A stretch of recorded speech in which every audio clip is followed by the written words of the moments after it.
Halo teman-teman, apa kabar? Selamat pagi, siang, sore buat teman-teman semua yang masih setia menyimak prediksi-prediksi dari channel ini ya.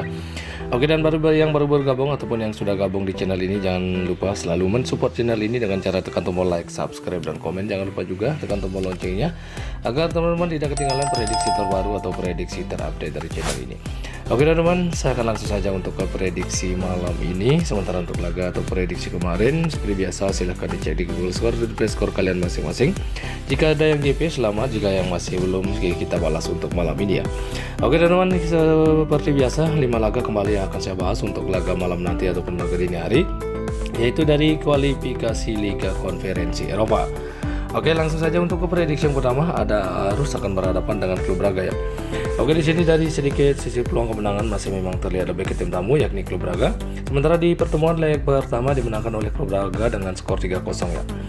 Oke, untuk 5 laga terakhir dari Arus di mana tampil dengan tidak maksimal, hanya mampu meraih 1 kali kemenangan, 1 kali seri dan mengalami 3 kali kekalahan. Sementara untuk klub Braga sendiri tampil dengan cukup bagus, meraih 2 kali kemenangan, 1 kali seri dan mengalami 2 kali kekalahan.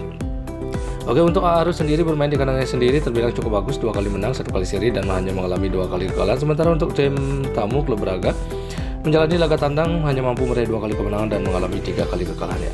Oke teman-teman, dari sedikit pembahasan atau analisa untuk 5 laga terakhir antara Arus ya dengan klub Braga. Jadi saran atau prediksi saya untuk laga ini, saya sarankan teman-teman ambil tim tamu yakni klub Braga cukup dengan min 1/4 gol dan di under 2,5 atau di 2,5 gol ya. Oke teman-teman, silahkan diambil jika sehati, jika masih ragu silahkan dikoreksi kembali.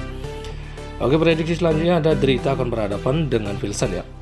Oke, dari pertemuan leg pertama di mana laga berakhir dengan skor 0-0. Sementara di sisi peluang kemenangan di sini masih terlihat lebih ke tim tamu yakni Pilsen ya. Dari 5 laga terakhir dari Drita sendiri tampil dengan performa yang tidak maksimal, hanya mampu meraih 1 kali kemenangan, 1 kali seri dan mengalami 3 kali kekalahan ya. Sementara untuk Pilsen sendiri tampil dengan performa yang terbilang cukup bagus, 2 kali kemenangan, 2 kali seri dan hanya mengalami 1 kali kekalahan. Oke, dan untuk Drita sendiri bermain di kandangnya sendiri terbilang cukup bagus, 2 kali menang, 1 kali seri namun mengalami 2 kali kekalahan beruntun ya di laga terakhir. Sementara untuk Pilsen sendiri menjalani laga tandang juga hanya mampu meraih 2 kali kemenangan namun mengalami 3 kali kekalahan ya. Oke teman-teman, dari sedikit pembahasan setelah kita lihat untuk 5 performa atau penampilan terakhir ya kedua tim ini sedikitnya tidak jauh berbeda ya. Oke, jadi saran atau prediksi saya untuk laga ini, saya sarankan teman-teman ambil tim tamu yakni Pilsen cukup dengan min 1 gol dan di over 2,5 atau di 2,5 gol ya. Oke teman-teman, silahkan diambil jika kita sedia. Lanjut lagi untuk prediksi yang ketiga, ada KF Tirana akan berhadapan dengan Besiktas ya. Dan dimana di pertemuan leg pertama laga dimenangkan oleh Besiktas dengan skor 3-1.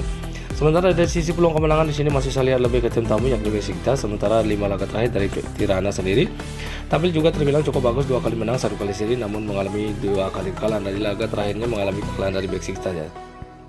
Oke, untuk Besiktas sendiri tampil dengan performa yang terbilang cukup bagus, tidak pernah kalah di 5 laga terakhir, 3 kali kemenangan beruntun dan 2 kali seri ya. Oke, dan untuk KF Tirana bermain di kandangnya sendiri hanya mampu meraih 1 kali kemenangan, 3 kali seri dan hanya mengalami 1 kali kekalahan.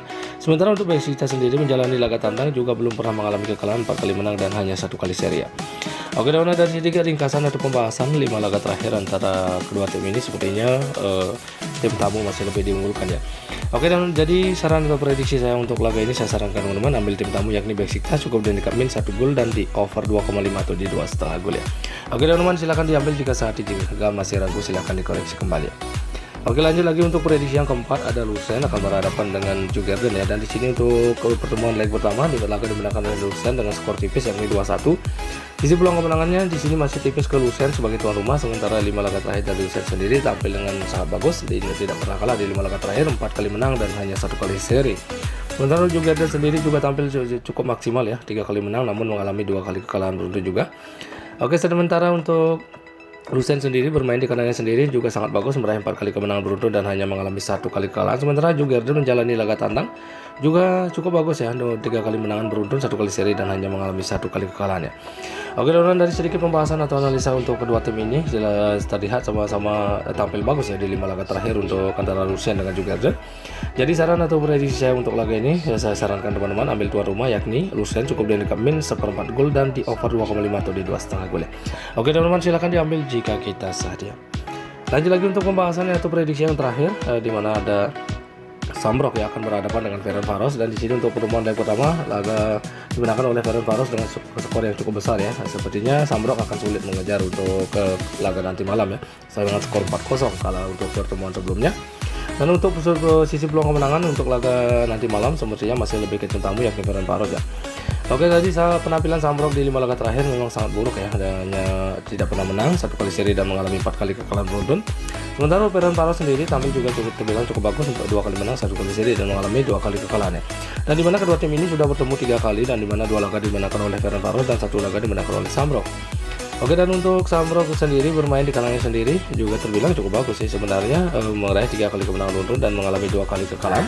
Sementara untuk Ferencvaros sendiri tampil juga terbilang untuk laga tandang ya, hanya mampu meraih 1 kali kemenangan, 2 kali seri dan mengalami 2 kali kekalahan ya. Oke, teman-teman, dari sedikit pembahasan atau ringkasan keseluruhan untuk 5 laga terakhir antara Samrock dan Ferencvaros. Jadi saran atau prediksi saya untuk laga ini, saya sarankan teman-teman ambil tim tamu yakni Ferencvaros, cukup dengan min seperempat gol ya, dan di under 2/4 gol ya. Oke teman-teman, silahkan diambil jika sehati, jika masih ragu silahkan dikoreksi kembali ya. Oke teman-teman, saya rasa cukup sampai di sini untuk prediksi bola malam ini ataupun laga dini hari. Jika teman-teman merasa yakin dengan prediksi saya, silahkan teman-teman ambil, dan jika masih ragu silahkan dikoreksi kembali. Di sini saya hanya berbagi sedikit prediksi dan selalu utamakan prediksi teman-teman sendiri ya. Oke teman-teman, selamat pagi, siang, sore, salam JP, sampai jumpa besok di prediksi selanjutnya. Salam olahraga.